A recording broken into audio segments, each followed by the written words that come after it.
Hi, my name is Dana. I'm making this video because I felt like it would be nice to contribute to the Myers-Briggs community on YouTube. So, yeah, it's just really random and spur of the moment, and but I have been following the YouTube community for quite a while, and I felt like it would be nice to just be a part of it and just talk Myers-Briggs, right? Because that's what I mean. Like when you listen to other people talk about Myers-Briggs and you identify with a type, and it helps you learn about yourself. So hopefully doing this will help me learn about myself as well through your comments and through what other people have to say. And it's just nice to be part of a community and just contribute. So yeah. I'll begin by a disclaimer that I'll be doing a lot of things really impromptu. Well, actually, no, I don't know if that's the right word. Well, I'll be doing this very stream of consciousness, and for the people who like things to be organized, I might not be very organized. I don't initially plan for this to have a transcript or anything, and I'm just literally gonna go straight off of what comes to mind. So hopefully that's bearable. But yes, you have been warned. And I'm going to start by pulling out a few of the questions on a thread off of PersonalityCafe.com. And the thread is titled, "What's my personality type?" Or that's actually the form it's in. The question is, what's my type form? And actually, before the question starts, I should probably tell you the type that I think I am. And I think I'm an INFP. And it's funny because a lot of people that know about Myers-Briggs thinks I come off as an ENFP, which I actually thought I was all throughout college. And this really ties into the question onto the forum. So the question number 1 is, what aspect of your personality made you unsure of your type? So when I was in college, I kind of had a 180 switch in my personality. Before college, I was really shy, reserved, not very outgoing, and I didn't like to go out. And I had very few selective friends, but I was pretty good at making friends anyway. But yeah, I wasn't so outgoing and extroverted. And when college hit, I kind of just started going out and breaking out of my shell and just like going against everything that I did or that I was, and I didn't want to be that shy high school kid who was too afraid to go out and just like put herself out there. So that when college came around, that's when I guess the whole ENFP kind of persona came about. So yeah, I guess you could say that during that time I had a huge spurt of extroverted intuition, and that's what happened. And maybe my introverted feeling was probably compromised for a bit, or I just felt, oops, might as well. So yes, the reason what did make me unsure of my type is after I graduated, I kind of eventually slowly reverted back into what I was before college, but I still kept a lot of me that I became and grew into through college, if that makes sense. So so now I'm a lot more introverted. I like to spend time. I really appreciate my own alone time now, especially before, like in college, I would stretch myself out really thin and just like kind of neglect myself because I was so concerned with being out there with people. And now it's like I'm busy with school, I work full-time and grad school, and just really focusing on school, and it's just like now I don't really want to hang out with people. I want to always be alone. I really like to stay in my room. So yes, in regards to the question, what made me unsure of my type is all of that. After graduating, I kind of turned into a different person again, and I was talking to people on Personality Cafe and trying to get answers to what I truly could be, because I was really teetering between ENFP and INFP a lot. and I kind of just went that after graduation, or like near the end of graduating, was when I started really looking into the cognitive functions. And when I read through it, they both kind of came out the same, but I did realize that I seem to lead a lot more with introverted feeling. I have very strong ideals. I actually, one of the things all throughout college that I was completely against and I would never put upon myself was smoking. So like I've never done any of that stuff. I've never done that. And I don't think I ever will, nor do I really have any interest in doing it. So that's definitely like one good example of me having very strong introverted feeling and just like sticking to my ideals and just not compromising it. So that is one of the things that made me unsure whether I was an ENFP or an INFP, but it helped me understand that yes, I do have very strong introverted feeling. And the more I started learning about the cognitive functions and talking to people, the more it kind of made me second guess whether I had typed myself properly.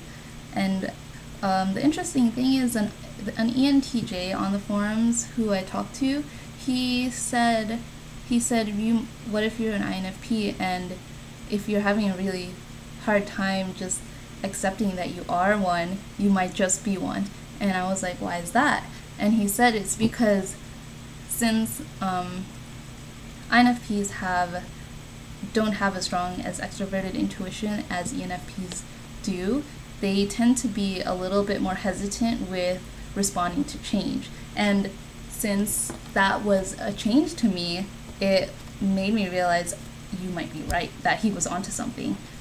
So yes, I do tend to not fare well against change, any type of change, especially if I get a new job, if I start new classes, or if I move to a new environment. I have a very difficult time adjusting.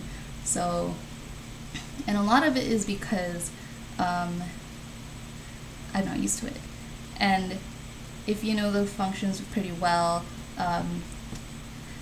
that kind of correlates to having introverted sensing, which is kind of like your building blocks of what knowledge of previous knowledge you know and have, and that kind of relates to why I seem to have a difficult time with adjusting to new things and accepting new ideas, which also helps with me understanding that I might be more INFP than ENFP, because INFP have introverted sensing higher up in their function stack than ENFP. So there you go. Yeah, so that was a really long response to that question of what made me unsure of my type. But yeah, if I come off as something else, just let me know, because I would like to know your opinions. And another question that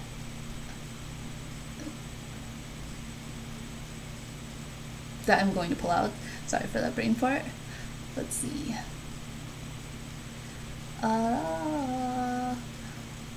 Is there any, number 2, what do you yearn for in life and why? So I have 2 basic yearnings. One is kind of like a really altruistic, out there yearning, and that's basically, I have this really innate desire to just be able to do something that can potentially help the world. And so a little bit of background about me is that I was studying health sciences, and that's what I graduated in, but I didn't feel like it was enough or fulfilling enough, and so I didn't really pursue it, and I went on a huge career switch and ended up in computer science because I love making websites. I was a web developer for a while, and I just made this connection that, dude, working in this field, I'm making things that could potentially touch millions of people and contribute to the world. And that's why I ended up in this field, and that's why I ended up switching my career and major completely into computer science. So that's pretty much essentially one of my main yearnings in life, to be able to contribute to the world in a really grand scale, in a positive way. And that is one thing that I guess I will be continually striving and yearning for and going after. So that's my yearning number one. And number two is just a more basic one.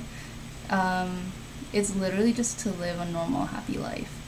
Like really basic, normal things of going through college, getting a nice job to be able to support myself and my family, finding the right person to marry, the right man to marry, and raising a strong and smart family, and doing my best to raise them, because really it depends on how good you are as a parent.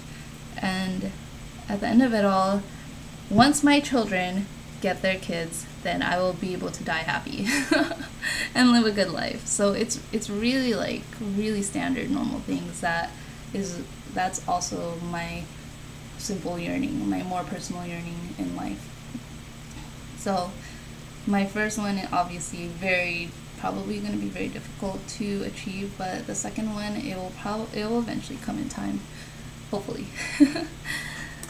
And so the third question would be,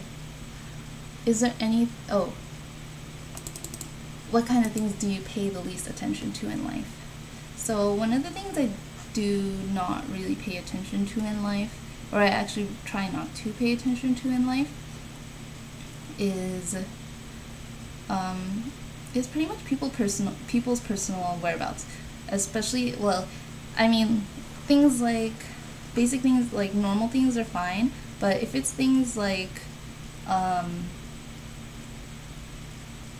say things that I don't think are good for people, like if they were doing drugs or like kind of not being very monogamous to the relationships or whatever, those kinds of things I really don't want to pay attention to, because that's kind of their business.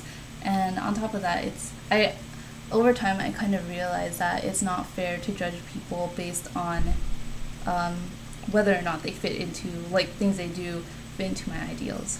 So that's one of the things I try very hard to overcome, and not let it affect my opinions of people. So yeah, that's one of the things that I really don't pay attention to. But on the flip side, what I do pay attention to, and despite that, as human beings, like, there's people, no one's gonna be perfect, and I realized that as long as they're happy, that's really what makes me happy for them. And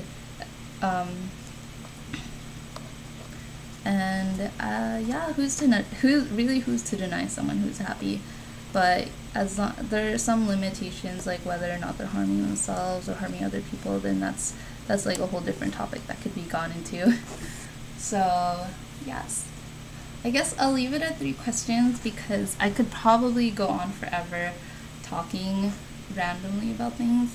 But I'd like to hear what you guys think, and if you guys have any questions or anything, just feel free to talk to me. So yes, thanks for listening, and I hope to talk to you soon. Bye!